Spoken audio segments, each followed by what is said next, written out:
નમસ્કાર ખેડૂત મિત્રો, સ્વાગત છે તમારું ખેડૂતોની ચેનલ કેડી ગુજરાતીમાં। ખેડૂત મિત્રો, આજના આ વિડીયોમાં બે મહત્વના મુદ્દા વિશે વાત કરવાના છે। પહેલું એ કે કપાસના ભાવમાં વધારો થયો છે કે ઘટાડો, અને બીજું એ કે આ વર્ષે સંપૂર્ણ ગુજરાતમાં કપાસના વાવેતરમાં કેટલો ઘટાડો થયો છે। ખેડૂત મિત્રો, વિડીયોને શરૂઆત કરીએ એની પહેલાં વિડીયોમાં નવા આવ્યા હોય તો ચેનલને સબસ્ક્રાઈબ જરૂરથી કરી નાખજો અને આ વિડીયોને અંત સુધી જોવાનું રાખજો, કારણ કે તમે કોઈ મહત્વની માહિતી ચૂકી ન જાઓ। તો ખેડૂત મિત્રો, વિડીયોની શરૂઆતમાં કપાસના ભાવ વિશે વાત કરવાના છે।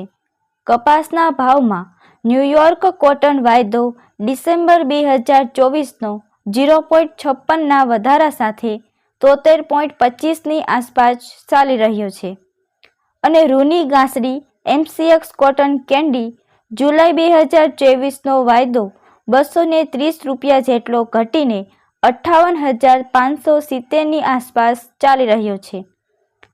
હવે ખેડૂત મિત્રો, મુદ્દાની વાત કરીએ કે આ વર્ષે ગુજરાતમાં કપાસનું વાવેતર કેટલું ઘટ્યું છે।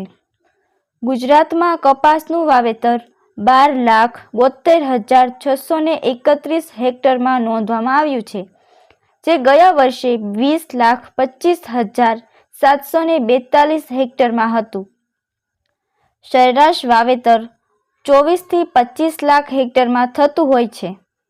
વાવેતર ઓછું થયું છે તે બાબતે વાત કરીએ તો ગયા વર્ષે જૂન મહિનામાં બિપરજોય વાવાઝોડું આવ્યું, તે પછી વરસાદ ઘણો વહેલો આવ્યો તો અને વહેલા વરસાદના કારણે વાવેતર ઘણા બધા વિસ્તારોમાં કર્યું હતું।